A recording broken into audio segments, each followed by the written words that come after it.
Hi guys!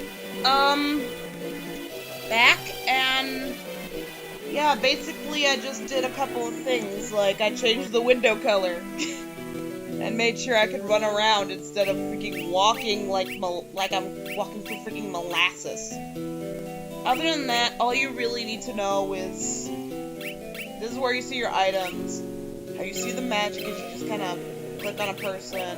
They only have a set number of magic that you can have, but it's okay. Yes, the music did change, by the way.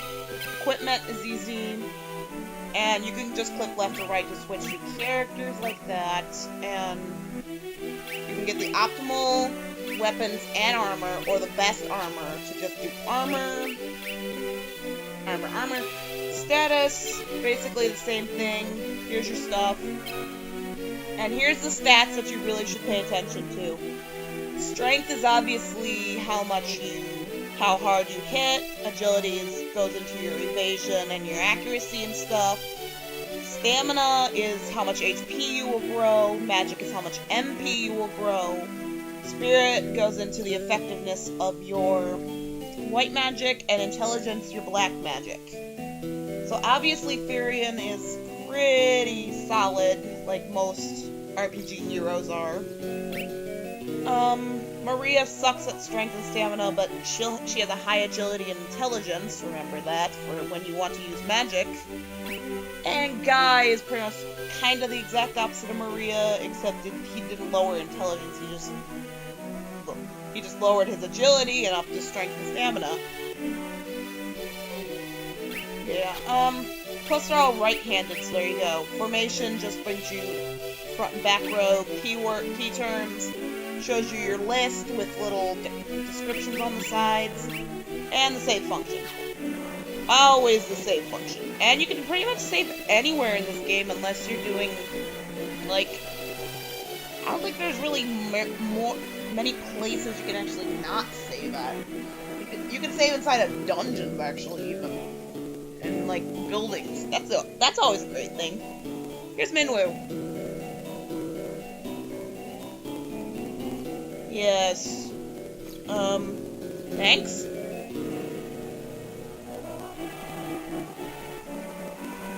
Yeah, Minwoo speaks a lot about destiny and fate. But he's so wise and calm about everything that, oh my god, he's so freaking badass. And yes, some of his art does show him showing off his, abs. Not gonna say that's not hot, baby. And password, yay! Yeah. You can also trick people into thinking you're a rebel soldier, hee hee. But we'll see that later. Sanctuaries, I'll show you where those are and what they look like. Yeah, basically that's all you can get out of Minwoo at this point. Also, pretty much every NPC is annoying, but this guy takes the cake on annoying. Just look at this. Look at this guy's freaking... This ain't like Legend of Zelda old man in a cave. This is just... Ugh! Oh my god.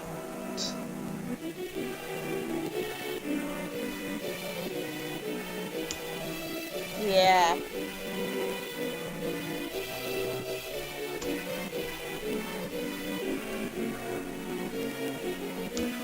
Asshole! Anyways, yeah. Hate him. Hate that NPC so much. But yeah, what he's talking about is you go back up here. Exposition dudes! Yeah. We don't need them, because I know exactly how to play this game without their help. I know more, actually, than what they do. Shut up. Also, yeah, talk to one of these guys, they'll say the same thing.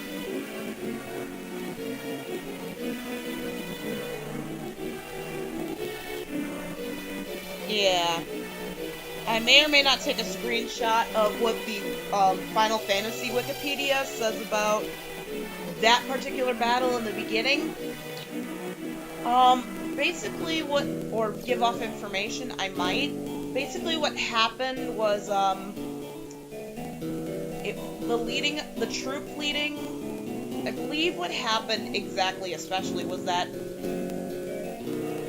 the Emperor decided saw that the rebels were forming in Finn and decided to stamp them out.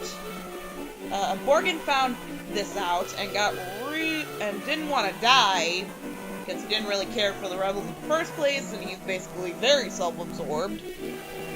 So he went over to Matthias and said, "Hey, I'll help you invade Finn," and Matthias is like, "But you gotta keep me alive," and Matthias is like, "Okay." So they do that, and yeah, it's basically those two versus the King of Finn and the Princess of Kashuan, except Gordon runs off, so it's basically just Scott. And this is why the King of Finn basically had the same fate as Rosler. 12, you'll see quite a few similarities between the two games, I swear.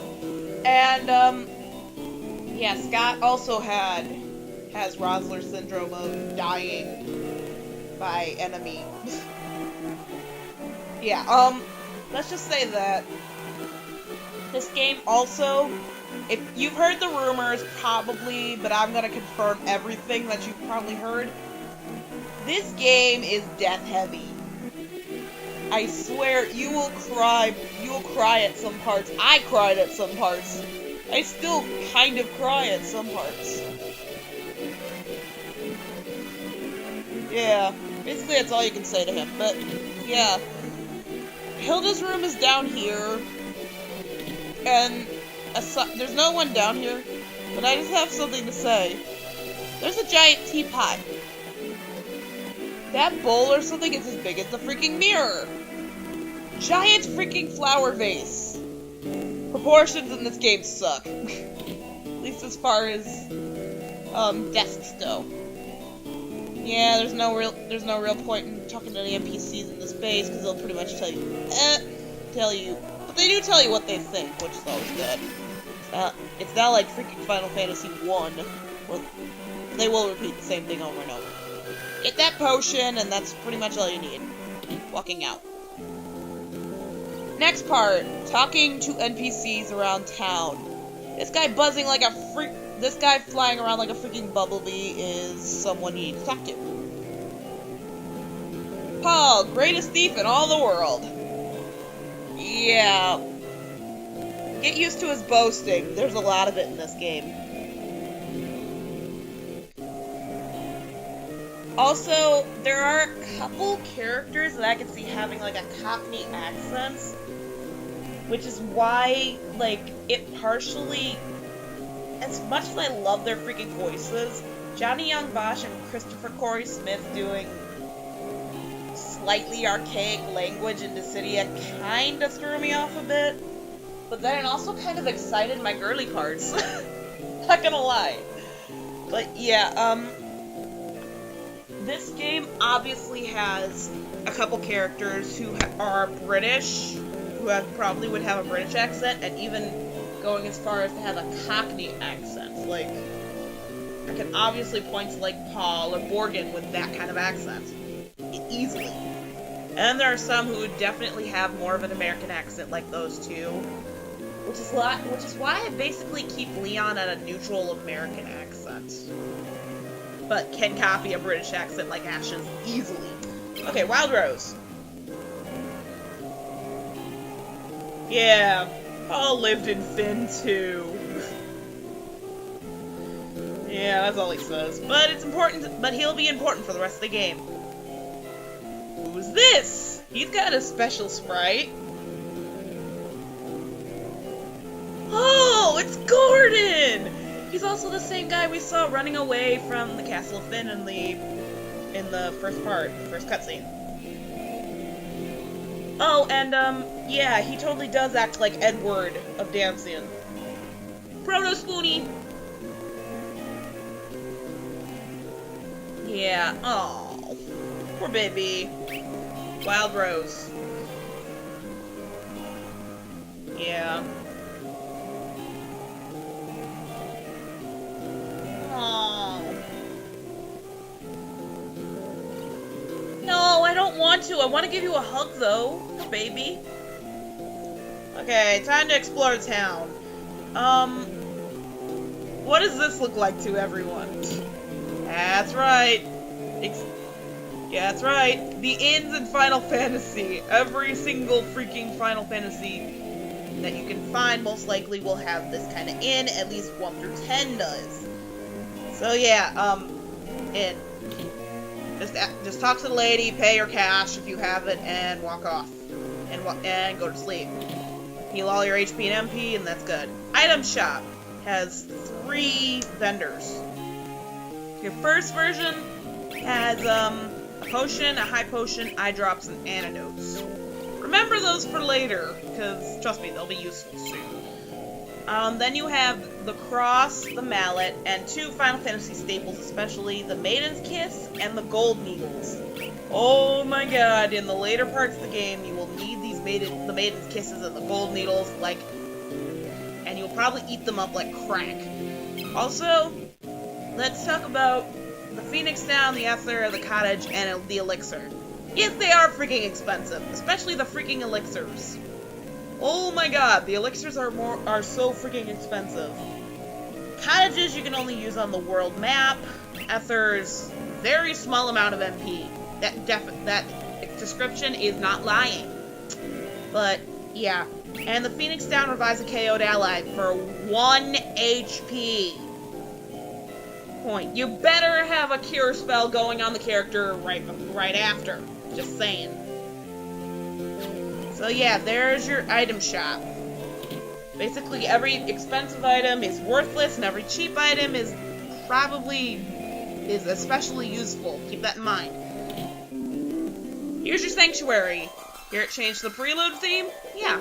Talk to the statue, revive a KO'd ally. You can do it for free without a freaking Phoenix Down. The Phoenix Downs are still useful. What is it? Hey, kid, get out of my way. There's a weapon shop. It has the sword above it. Also, there is a special one here. Yeah, I'm just an old man in the Rebel Hide Base's weapon shop with a special sprite and a name.